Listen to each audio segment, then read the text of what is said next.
Mesdames, Messieurs, bonsoir. Merci de votre fidélité. Le délestage est de retour. La crise énergétique semble s'installer, peut-être pour une longue durée, qui sait.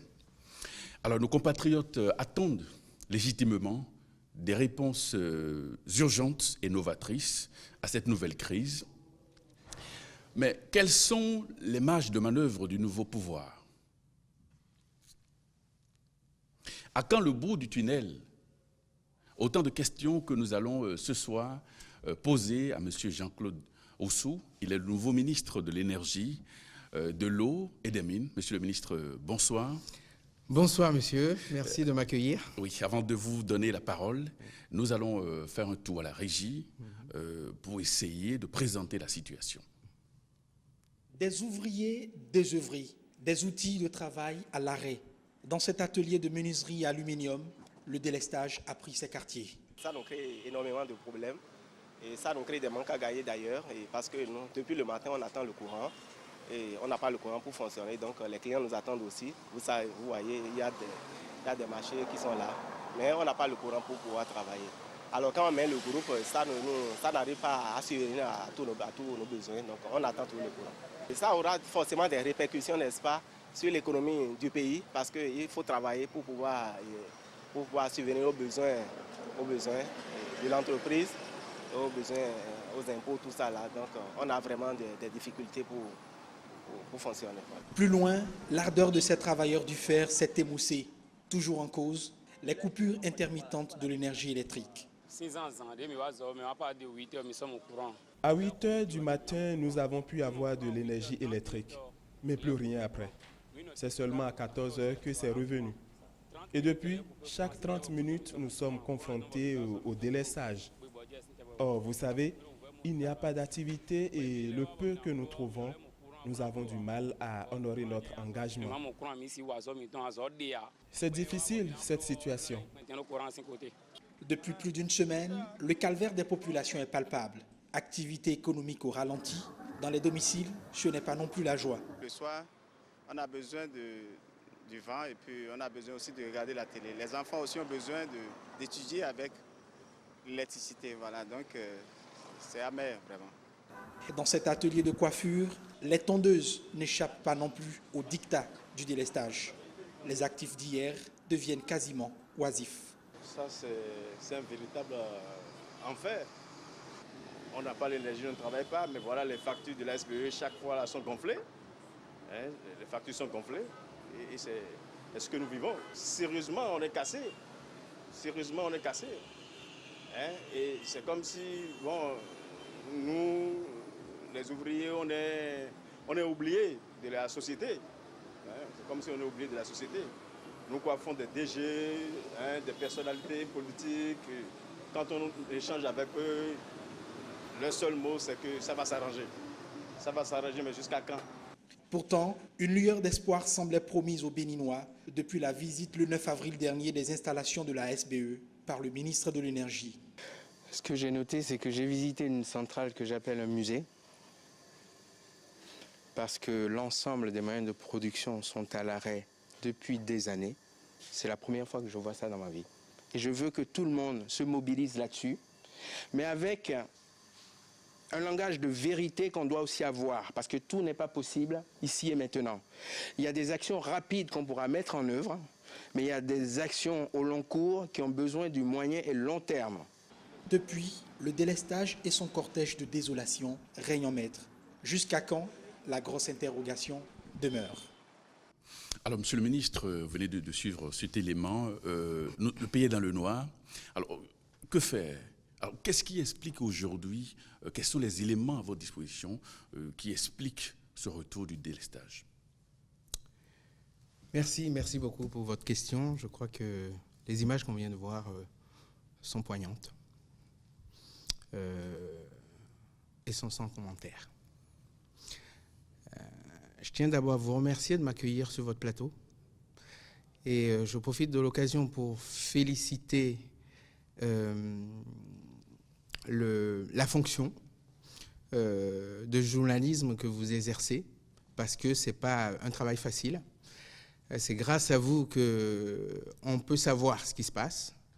Et vraiment, je vous remercie de continuer avec toute l'éthique et la déontologie qui doit traduire dans ce métier. Vraiment, je vous salue là-dessus. Je profite également de l'occasion pour rappeler, puisque l'image vient d'être passée, que ma première sortie a fait polémique, c'est le cas de le dire, mais mon objectif, ce n'était pas de polémiquer. Mon objectif, ce n'était pas de polémiquer. Parce que ce qui nous réunit doit être au-dessus de ce qui nous divise. Et ce qui nous réunit, c'est l'ensemble de ces images qu'on vient de voir, qu'on vient de partager. Parce que quand un coiffeur ne peut pas travailler alors que c'est son gagne-pain, quand le vendeur de glace qui s'est serré la ceinture pour acheter un frigo ou un congélateur pour pouvoir avoir un revenu, quand un menuisier qui a des machines qui utilisent l'énergie ne peut pas travailler, on ne peut pas en être fier. On ne peut pas en être fier et on doit être au-dessus de toute polémique. Ça doit nous réunir pour qu'on se mobilise tous, parce que ça doit être une cause nationale. L'énergie et l'eau doivent être une cause nationale qui doit dépasser toute polémique. C'est pour ça que je tiens vraiment à le souligner ce soir. Ma première sortie, l'objectif, ce n'était pas de polémiquer. La réalité est là, on vient encore de le voir ce soir. Oui, qu'est-ce qui explique cette réalité que vous touchez du doigt? Alors, on peut dire qu'il y a deux axes principaux dont je vais vous parler ce soir en termes de cause. Je peux dire qu'il y a une cause, je dirais, structurelle et une cause conjoncturelle. Par rapport au premier, sachez que le Bénin est un pays qui dépend de l'étranger pour son alimentation en énergie électrique. Quand je dis dépend de l'étranger, sachez que c'est plus de 90%, je dis bien 90% de notre énergie qui dépend du bon vouloir de ce que l'étranger veut bien nous donner en fonction de la situation dans laquelle il se trouve. 90%.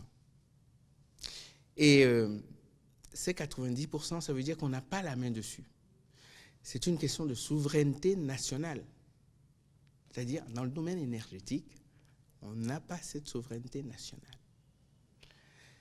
Ça, c'est la cause structurelle qui est vraiment importante à signaler et qui se traduit également par notre appartenance à la communauté électrique du Bénin, la COB, qui, comme je le dis, avait été créée par les pères fondateurs en 68, à partir d'une idée, je dirais, excellente, avant-gardiste en 1968, puisque, si je me souviens bien, l'idée c'est, à cause de la petitesse de nos territoires et de la faiblesse de nos économies, il faut qu'on se mette ensemble pour pouvoir gagner ensemble la bataille de l'énergie au service du développement.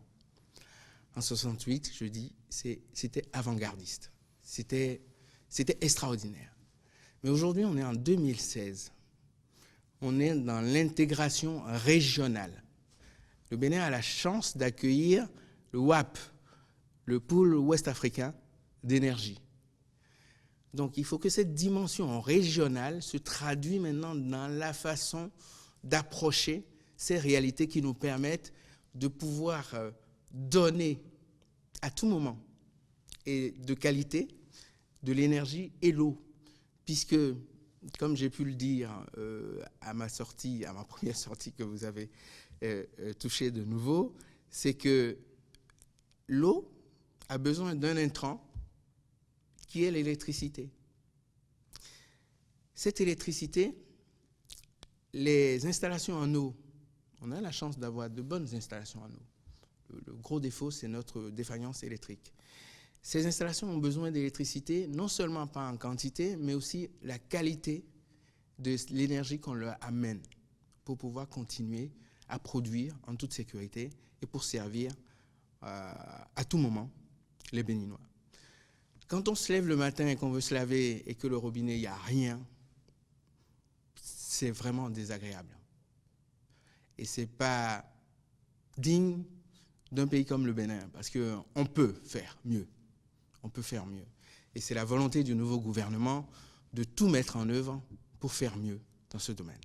Donc je vous disais, il y a un pan structurel dont je viens de vous décrire un peu le tableau, puisque la CEB détient en fait le monopole, je dirais, de l'achat-vente pour l'ensemble des deux pays.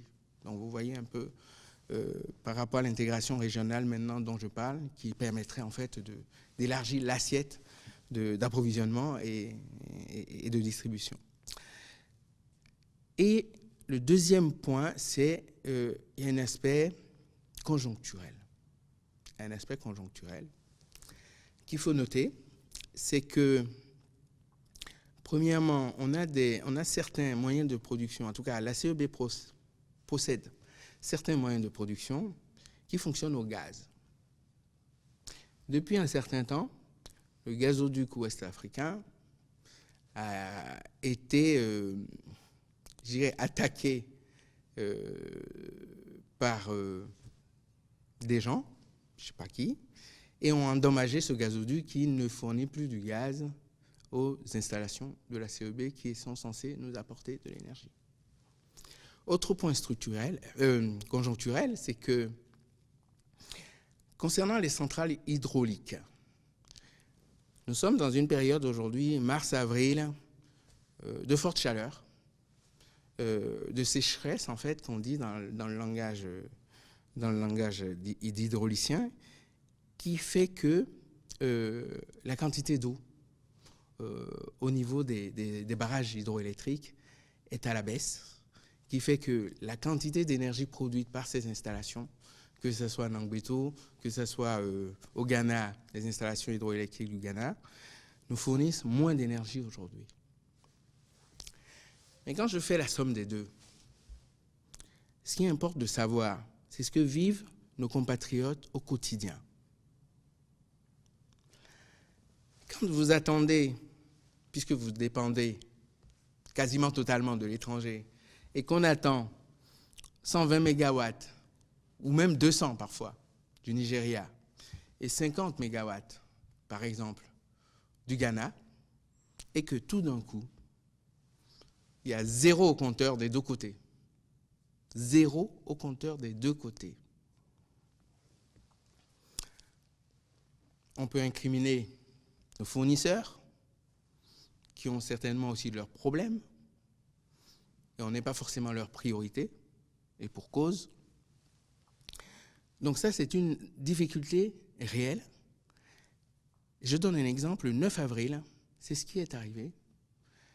Et dernièrement également, le 9 avril, donc on est passé zéro de chaque côté de nos frontières.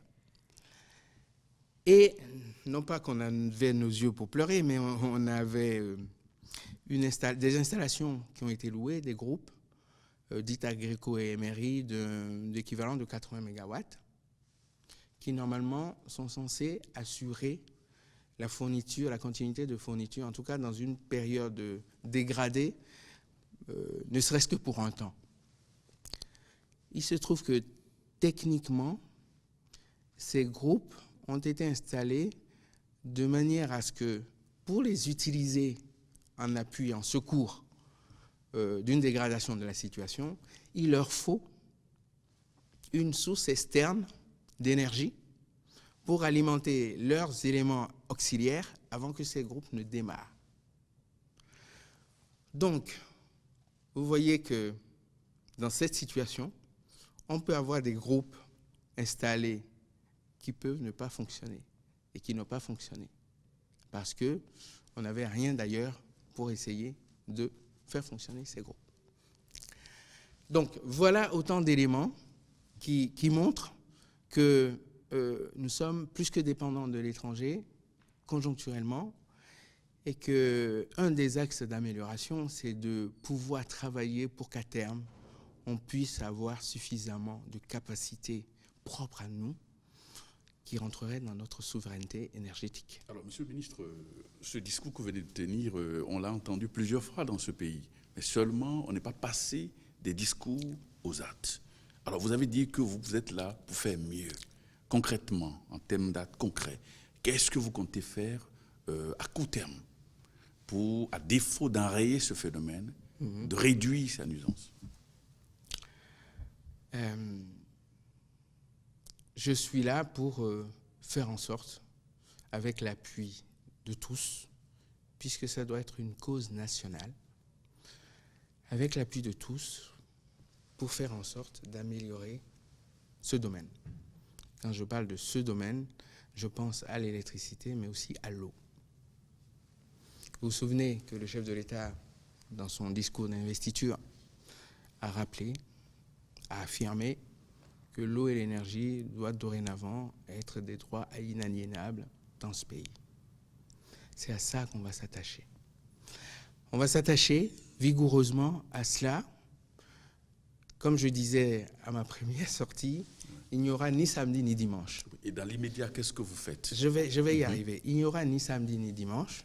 Depuis 21 jours que j'ai pris cette responsabilité, il n'y a pas de samedi ni de dimanche. Je reviendrai sur la partie concrète, puisque je profite de l'occasion pour présenter mes excuses à ma famille qui, depuis que je suis rentré, n'ont même pas vu une seule fois mes frères et sœurs.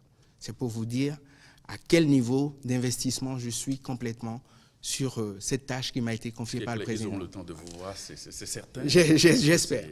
Donc, si je reviens sur des éléments, les causes dont je parlais tout à l'heure. Oui, on va avancer par rapport aux actions concrètes que le gouvernement doit mettre en place dans l'immédiat pour essayer de réduire un peu la nuisance du délestage. Bien sûr. Les solutions ne peuvent que se rapporter par rapport aux causes que j'ai décrites.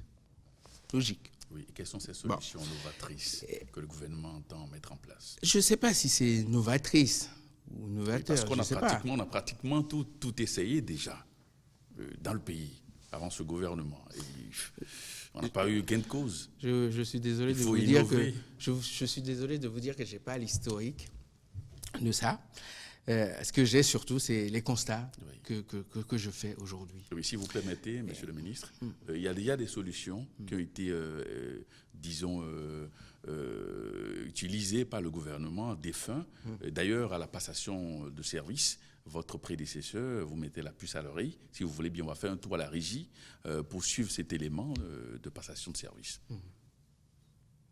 Spero Mensan part du ministère de l'Énergie en laissant à son successeur un guide pour pallier les urgences de ce secteur. Continuer la sécurisation de l'approvisionnement en carburant des groupes en location. Si cet approvisionnement n'est pas sécurisé tous les jours, nous rentrons inévitablement dans des délestages. 500 millions de francs CFA, c'est le minimum à assurer hebdomadairement par le Trésor public pour approvisionner les groupes en location. Mais au-delà, d'autres actions fortes sont également nécessaires pour redynamiser le secteur de l'énergie. Il faut restructurer les sociétés et agences qui sont nos bras armés dans ce secteur. Je veux nommer la SBE, la BERM et la NADER. Aujourd'hui, elles sont inefficaces. Et le plus difficile, l'appurement des dettes liées à la consommation de l'énergie. Le schéma de remboursement des dettes à la CEB et au Nigeria. Nous ne pouvons pas continuer de consommer de l'électricité et de ne pas payer. C'est irresponsable. Le nouveau ministre s'appuie sur l'ambition du président Patrice Talon, axée entre autres sur le développement de l'énergie pour relever ces défis. Il a comme ambition, c'est d'accorder le droit à l'énergie et à l'eau pour chaque Béninois et chaque Béninoise. Ne serait-ce que cette expression, ça peut nous permettre de dépasser toutes les idées partisanes et se mobiliser autour de cette noble cause. Jean-Claude Rousseau mettra également ses 25 ans d'expérience dans le domaine nucléaire, thermique et photovoltaïque pour combler les attentes des Béninois. Alors, Monsieur le ministre, on va y aller par gradation. 500 millions de nos francs pour assurer l'alimentation des groupes loués. Ça fait dresser les cheveux. Le montant, c'est Vous effarant. avez oublié de rajouter par semaine. Par semaine, oui. Par semaine. Par semaine. Par semaine. Ça fait plus de 2 milliards par mois. Je vous ai dit que je travaille 7 jours sur 7 depuis que je suis rentré, ni samedi ni dimanche. Une des principales actions que j'ai lancées, c'était un audit sur tout le processus d'approvisionnement du combustible.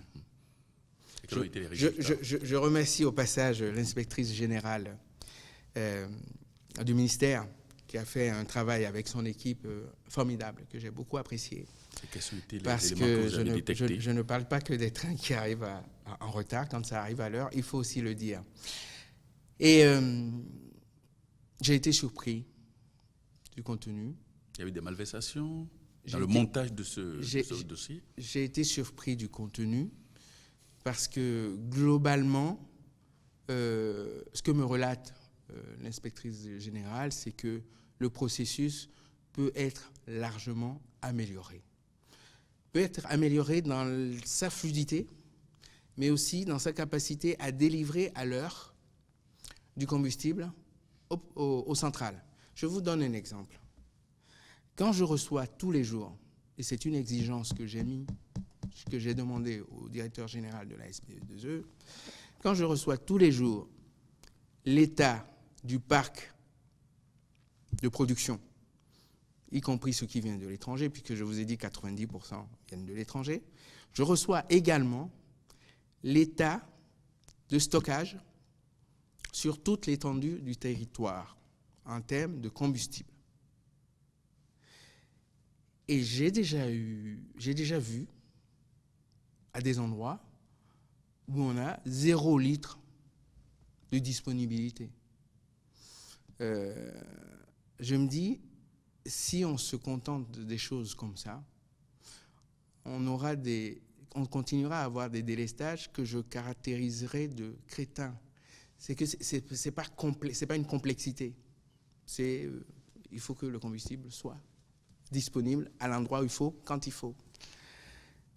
Vous avez parlé de 500 millions par semaine. J'ai eu la même réaction que vous à travers ma surprise sur ça. Et j'avais demandé, donc, dans le cahier des charges que j'ai fourni pour l'audit, qui a été très très rapide, hein, en 3-4 jours, c'était réalisé. Et j'ai trouvé cette somme faramineuse. Et à l'issue, en fait, j'ai demandé qu'on me fasse une sollicitation de la plupart des marchands, des fournisseurs de la place. Ouais. Je peux vous signaler que jusque-là, on était fourni à entre 395 et 400 francs le litre. Je ne sais pas si vous avez votre calculatrice, mais on consomme en moyenne l'équivalent de 14-15 millions de litres sur 3 mois. Sur 3 mois. Mais d'où vient le chiffre 500 millions je continue. Par semaine? Je continue. Et parce que je vous ai donné 14 millions, vous divisez par le nombre de semaines dans 3 mois, et puis vous multipliez par 400 ou 395, et vous allez avoir la somme de 500 millions. Mais ce que je veux dire par là, j'ai sollicité sur la place. De chercher-moi les fournisseurs. Je veux que sur des fortes quantités comme ça, qu'est-ce que vous pouvez faire de mieux? Savez-vous qu'en l'espace de 3 jours, j'ai eu des propositions jusqu'à 350. Je dis 350. Le delta, ça fait combien? Si je pars de 400, ça fait combien, le delta? Dites-moi. Moi, je vous pose la question. C'est moi qui vous pose les questions. Dites-moi. C'est moi qui vous pose les questions. Ça fait 50 francs. Oui. D'accord, 50 francs. De gain sur simplement le fait que j'ai demandé à ce qu'on sollicite sur la place qui est capable de nous fournir cette quantité au meilleur prix, donc mise en concurrence, et vous multipliez 50 francs de gain par les 14 ou 15 millions de litres qu'on consomme tous les 3 mois. Globalement, il y a eu mal donne dans le montage du dossier. Je ne sais pas si je peux dire qu'il y a eu mal donne. Ce que je peux constater, moi je suis sur les faits, je n'accuse personne, parce que c'est pas facile. Toute gestion a ses difficultés en fonction donc des personnes et des responsabilités qu'on a. Ce que je note simplement, c'est que j'ai découvert qu'il y avait 3 contrats, donc 3 fournisseurs, où personne n'était capable de me fournir les contrats. Ouais. Voilà. Voilà ce que je peux dire par rapport à cette affaire. Et donc, à travers cette sollicitation que j'ai faite, on va pouvoir économiser plus de 2 milliards par an sur le combustible seulement. Surtout dans une situation... C'était le milliard, pas quinzaine. Vous avez les chiffres. Alors, monsieur le ministre, puisqu'on y est, la crise est là, et que faites-vous? Que faites-vous pour améliorer la situation et pour redonner espoir aux compatriotes, à nos compatriotes? Je suis par mon et par vos. Je sais que ça ne suffit pas. Y compris avec le chef de l'État. Parce que ce que vous ne savez pas, et je tiens à le dire, c'est que même dans ces déplacements, on est en contact plusieurs fois par jour par rapport à la souffrance des Béninois et des Béninoises. Liés au délestage. Liés au délestage. D'accord ? Comme je disais tout à l'heure, le marchand de glace, le coiffeur, etc., ça fait mal. Et il faut qu'on fasse quelque chose. Je suis en contact, y compris quand il était à Paris, même tard dans la nuit. Oui, mais ce qui intéresse les Béninois, c'est ce que vous allez faire dans les médias. Même tard dans la nuit, oui, par rapport aux solutions à trouver. Ouais. Je prends l'exemple que j'ai donné tout à l'heure sur les groupes qui ne pouvaient pas démarrer sans alimentation externe. Il est arrivé que j'appelle mon homologue en pleine nuit du Togo pour qu'il nous laisse un peu une demi-heure d'énergie qui nous permette de démarrer nos groupes. Ça va jusque-là. Dans l'immédiat, qu'est-ce qu'on fait? Sans tarder, on ne peut pas être d'accord en face de cette souffrance, d'avoir des groupes qui sont disponibles et qu'on paye, avec un contrat qu'on appelle du type take-or-pay, c'est-à-dire, ça veut dire on paye même si on ne les utilise pas. C'est des capacités qui sont là et on est censé les utiliser. Et si on ne les utilise pas, on paye quand même.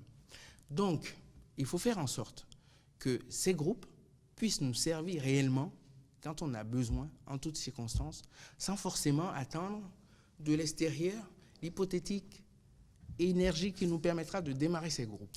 Donc, une des premières instructions que j'ai données à mon équipe, c'est de contacter les fournisseurs de ces moyens de production pour étudier et me donner rapidement les possibilités de pouvoir rendre autonome le redémarrage de ces groupes. Je fais les points tous les jours là-dessus. J'en ai encore fait ce soir avant d'arriver et on me donne comme échéance la semaine prochaine. Donc, à suivre. Donc ça, c'est un premier point qui permet de retrouver rapidement cette disponibilité plus importante. La deuxième action concrète que j'ai lancée, c'est par rapport à la réhabilitation des groupes que nous possédons sur notre territoire. Donc ça a consisté en quoi? Ça a consisté à prendre les contacts rapidement sur les plus grandes sociétés internationales qui ont l'expérience et les compétences dans ce domaine-là, à venir regarder, et dès la semaine prochaine, ils seront là, d'accord, pour réévaluer la situation de ces groupes-là et nous proposer très rapidement, qu'est-ce qui est possible en termes de réhabilitation de ces groupes-là. Est-ce qu'il n'existe pas d'expertise locale pour ça? Non, il n'existe pas d'expertise locale pour ça. Parce que c'est en plus, compte tenu de l'ampleur, ce n'est pas de la réparation simple. Vous vous souvenez, j'avais dit qu'il y avait des groupes qui sont arrêtés depuis presque 5 ans. il y a de l'expertise locale pour maintenir les groupes, mais pour faire ce qu'on appelle les grandes visites. Les grandes visites qui dépendent en fait du nombre d'heures de fonctionnement. Il faut savoir qu'en moyenne, un groupe fonctionne 8000 heures. Donc, il y a différents niveaux de maintenance pour 8000 heures, pour 16 000 heures, en 2 ans, 3 ans, etc. Et la nature et le package de maintenance qui est prévu diffère du type de visite. Et donc, l'expertise aussi. Donc, pour aller vite, vaut mieux solliciter ceux qui le font durant toute l'année. C'est leur job. Donc, ça peut nous permettre d'aller vite, rapidement. Donc, cette équipe, je l'attends pour la semaine prochaine pour nous faire le premier audit général de ces moyens de production qui sont à l'arrêt depuis des mois, voire des années aujourd'hui, et nous proposer rapidement des délais, des offres de réhabilitation qui nous permettent de trouver ces groupes-là à l'utilisation en fonction donc des délais incompressibles. Il y a un certain nombre de délais incompressibles en fonction du type de visite, y compris la disponibilité des pièces de rechange qui ne sont pas forcément en stock au niveau international, dont certaines méritent, nécessitent une fabrication spécifique. Donc, dans leur présence la semaine prochaine, c'est pour évaluer tout ça. Et au regard de ce qu'ils verront, ils nous feront des propositions plutôt concrètes en matière de prix, en matière de délai, pour atteindre notre objectif qui serait de disposer le plus rapidement possible de ces groupes en tenant compte des délais incompressibles. Oui, quelle est la capacité de ces groupes-là en termes de mégawatts de fourniture d'énergie? La capacité de ces groupes, en tout cas pour celles qu'on peut arriver à récupérer rapidement, c'est autour de 35 mégawatts. Plus les 10 mégawatts qu'on produit sur place. Plus les 10 mégawatts qu'on produit sur place, plus les 80 mégawatts qu'on pourrait avoir à tout moment. Voilà. Ouais. Et donc, ça augmente déjà. Ouais. Parce que la demande elle est estimée à 240 mégas, la consommation. En fait, la pointe est estimée à 240. On appelle la pointe, en fait, le niveau maximum de demande qu'on peut avoir. Et cette pointe au Bénin, elle commence autour de 18h30. En fait, c'est le moment où les gens rentrent à la maison, on allume la télé, les lumières, on commence à consommer plus. Et cette pointe, elle va de 18h30 jusqu'à 22h à peu près, 22h30, 23h maximum. Les gens commencent à se replier, je dirais. Donc avec ces différentes mesures, à court terme, on peut noter une amélioration sensible de la situation. Avec ces mesures à court terme, j'irai relativement, puisque je vous ai expliqué, par exemple, pour la réhabilitation, ça peut prendre quelques mois. Donc, il faut aussi qu'on ait ce langage de vérité, vérité du temps, vérité des prix, en sachant, comme je disais, que tout n'est pas forcément possible tout ici et maintenant, mais c'est surtout la mobilisation de tout instant qu'on a aujourd'hui sur ce sujet-là qui importe, sachant que je vous ai donné ces quelques actions concrètes qui sont lancées. En parallèle, on a aussi d'autres actions. Lesquelles? C'est-à-dire, par rapport à nos fournisseurs traditionnels, on a intérêt à aller les revoir pour leur expliquer un peu cette situation-là et voir ensemble quelles sont les améliorations possibles dans la coopération. Ça a été l'objet, quand j'ai été la semaine dernière, illico presto, quand le président m'a demandé de le rejoindre à Abidjan, pour voir avec les autorités ivoiriennes quelles sont les possibilités donc, de nous alimenter plus que ce qu'ils envoient habituellement à la CEB. Mais pourquoi vous n'êtes pas allé au Nigeria à côté où on entend aussi quand même, c'est quand même un fournisseur traditionnel qui donne une certaine quantité. Il y a toute une programmation des visites. Évidemment, le Nigeria est en bonne place, d'accord, et ça ne saurait tarder. Le président était à Abidjan, on profitait de cette occasion-là pour travailler sur le sujet. De la même façon que dans la même semaine, pour ne pas vous dire le même jour, j'étais à Lomé par rapport à la CEB pour revisiter la situation au regard de l'accord interétatique qu'on a et rappeler la situation difficile dans laquelle on se trouve et voir dans quelle mesure cette situation que j'appelle cas de force majeure peut nous permettre une dérogation, mais ça, il faut qu'on en discute entre frères et entre partenaires pour voir en quoi, transitoirement, on ne peut pas faire autrement qu'habituellement pour permettre de satisfaire, en tout cas relativement rapidement, les Béninois et les Béninoises. Alors, vous envisagez également, monsieur le ministre... Parce que cette souffrance, oui. elle est difficile. Oui. Vous envisagez également de soumettre un plan d'urgence au gouvernement pour le moyen terme. Alors, en quoi consiste donc ce plan? Ça va régler durablement la question du délestage ou ça sera encore... on aura un effet d'annonce encore, ou bien quoi? On ne comprend plus rien finalement, monsieur le ministre. Je travaille avec mon équipe de manière acharnée aujourd'hui, sur tous les fronts que je viens de vous décrire, mais en même temps sur un plan stratégique d'amélioration, je dirais, définitive de la situation. Définitive de la situation. Et ça va prendre du temps. Qu'est-ce que vous appelez ça à prendre du temps? C'est moi qui vous pose la question. Parce non, que mais je n'ai pas compris. Mais j'ai pas compris votre question. La durée de la crise. Parce que le bout de tunnel, ce n'est peut-être pas pour demain. On est parti pour une longue crise.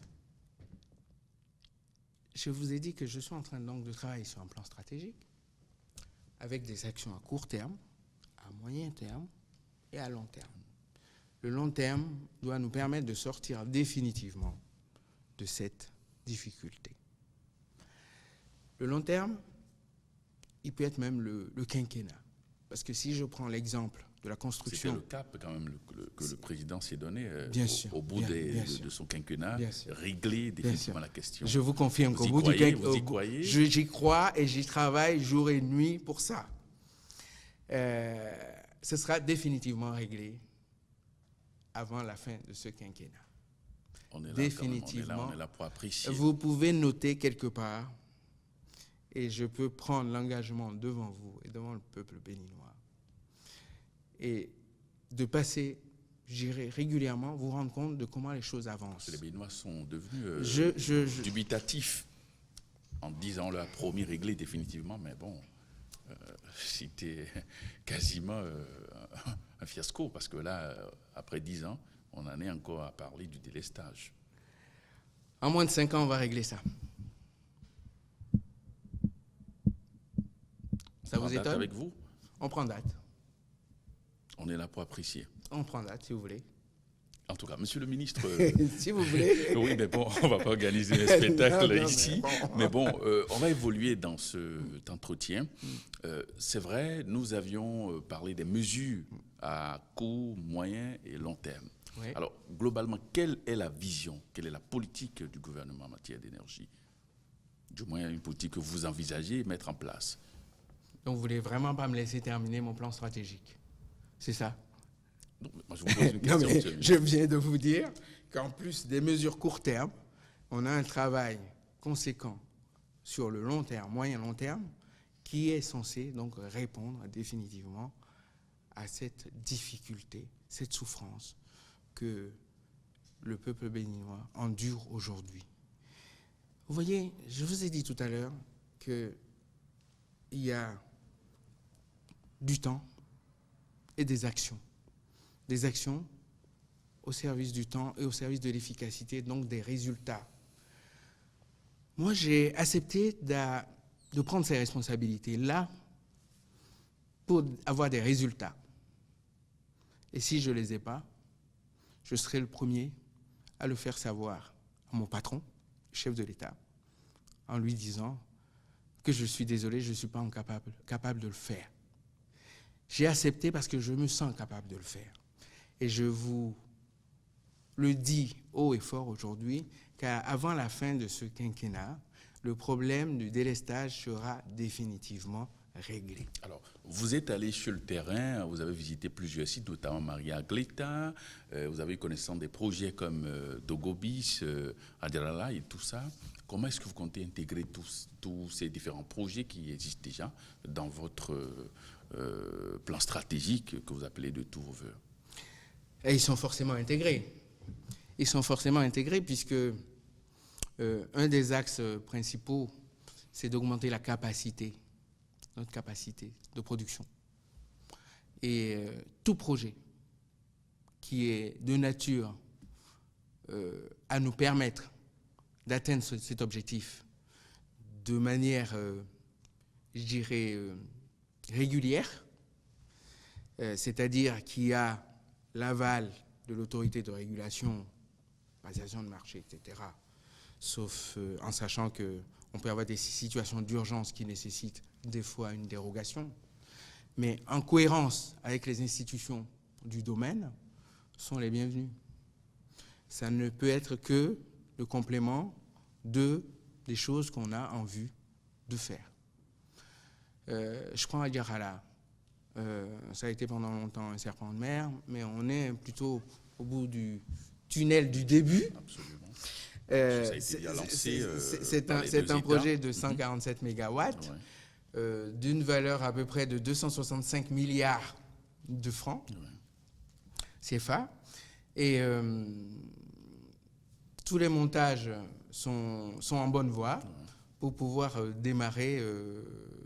Mais, comme je disais tout à l'heure, quand on démarre la construction d'une centrale hydraulique de cette nature, il faut compter 4-5 ans pour avoir le premier mégawatt. Donc, au plus tôt qu'on lancera, mieux ce sera pour le moyen-long terme dont je parle. On est toujours encore à la phase de montage, parce que la première pierre a été déjà posée par le régime défunt. On s'attendait légitimement à un démarrage immédiat des travaux, mais là, c'est à croire qu'on est encore là à mettre des petits plats dans les grands pour avancer. Le bouclage financier global est réalisé. Il y a un certain, vous savez, pour la construction d'un barrage, ça nécessite souvent, par exemple, de déplacer des populations. Ça nécessite un plan environnemental qui intègre toutes les implications que peut avoir la centrale sur la région, et de montrer et présenter aussi des plans de substitution sur des dégradations éventuelles que la centrale peut causer, etc., qui nécessitent d'être traités au préalable avant les vrais travaux de barrage. Donc il faut savoir que ces préalables-là nécessitent un certain temps, quelques mois, pour arriver à la phase de démarrage effective.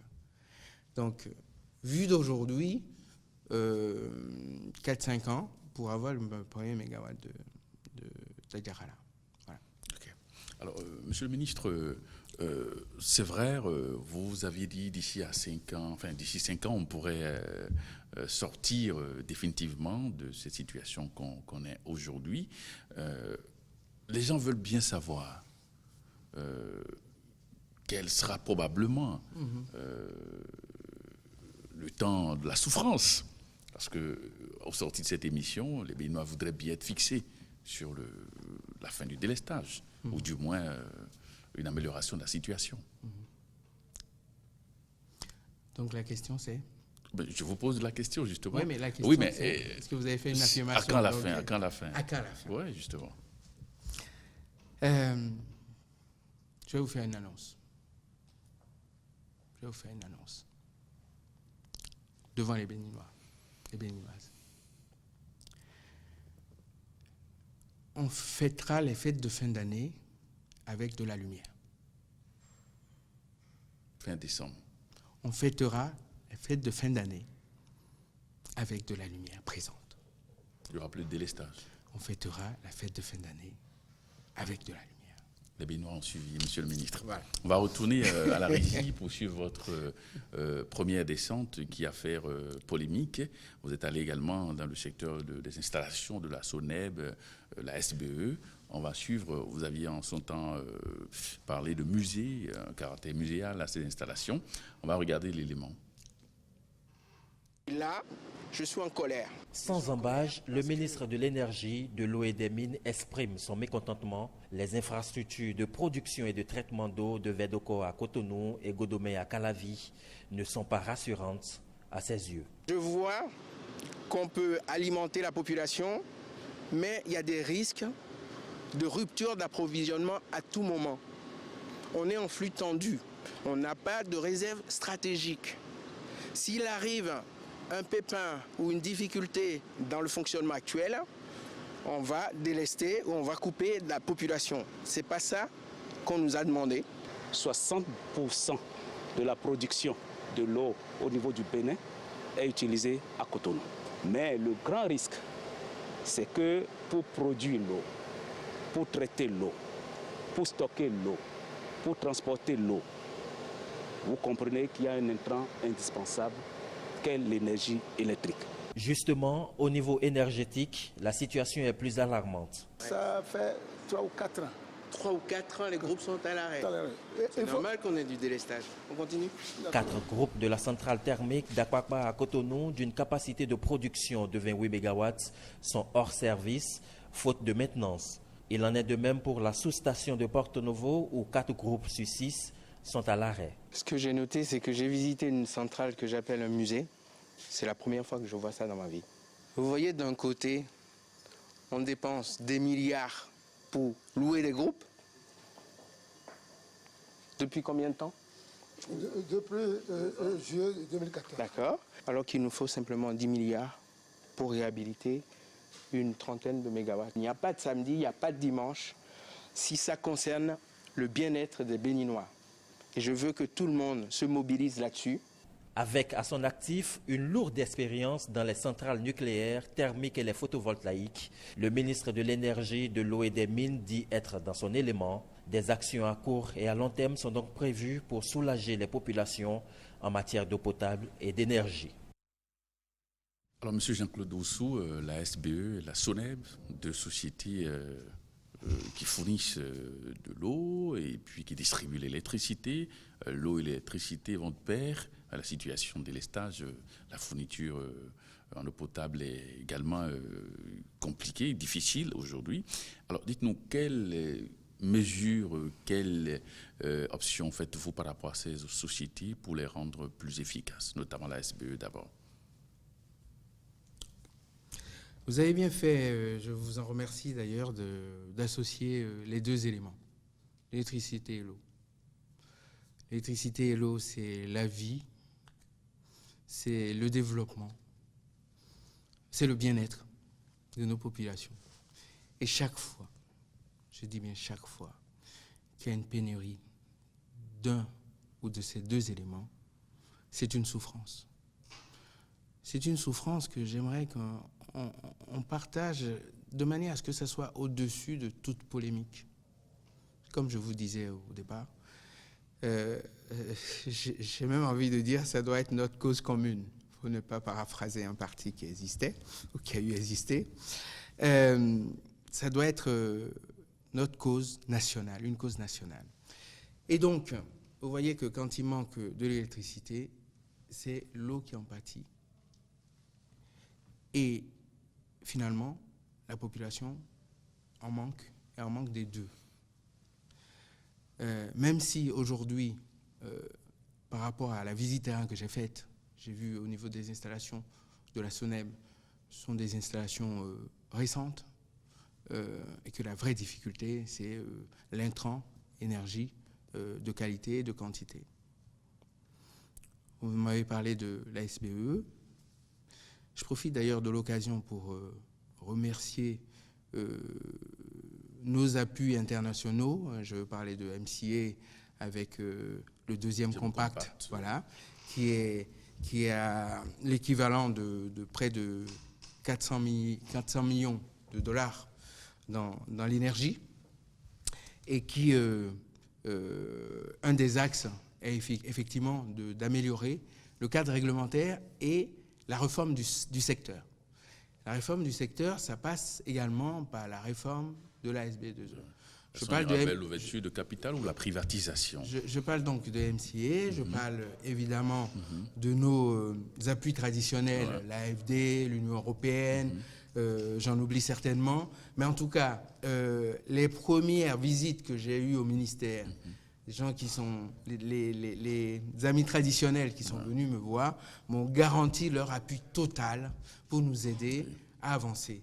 La réforme du secteur, ça passe par différentes possibilités ouvertes, à condition qu'on fasse le bilan, le diagnostic de la situation pour prendre des mesures appropriées qui nous permettent de rendre efficaces ces entités, ces sociétés sous tutelle de l'État et particulièrement du ministère de l'Énergie. On pourrait aller jusqu'à la cessation au privé, on peut céder au privé, l'ouverture, la privatisation. Quand je vous dis la réforme du secteur, ça veut dire que tout est ouvert. D'accord.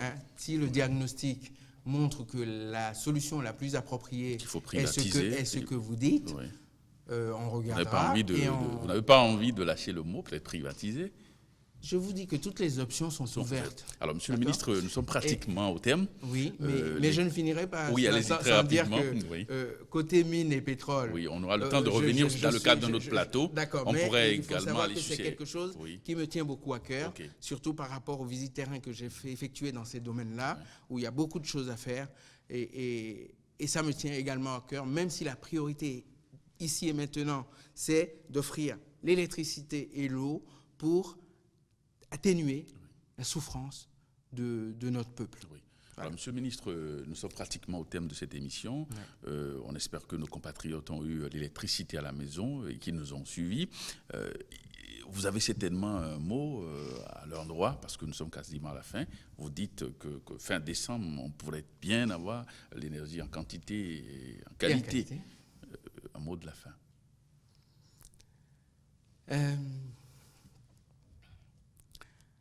Je fais partie d'un gouvernement de combattants qu'a institué le président Talon. Et je serai sur le terrain en tant que combattant tous les jours que Dieu fera pour faire en sorte, avec l'appui de mes compatriotes et de mes équipes, pour qu'on puisse enrayer définitivement cette souffrance, cette difficulté que vivent au quotidien nos compatriotes.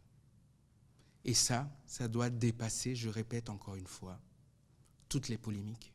Et je voudrais que tout le monde se mobilise sur cette cause nationale. Merci. Amis téléspectateurs, nous sommes quasiment au terme de cet entretien avec le nouveau ministre de l'Énergie, de l'Eau et des Mines, M. Jean-Claude Donat-Oussou. Merci de nous avoir suivis et à très bientôt.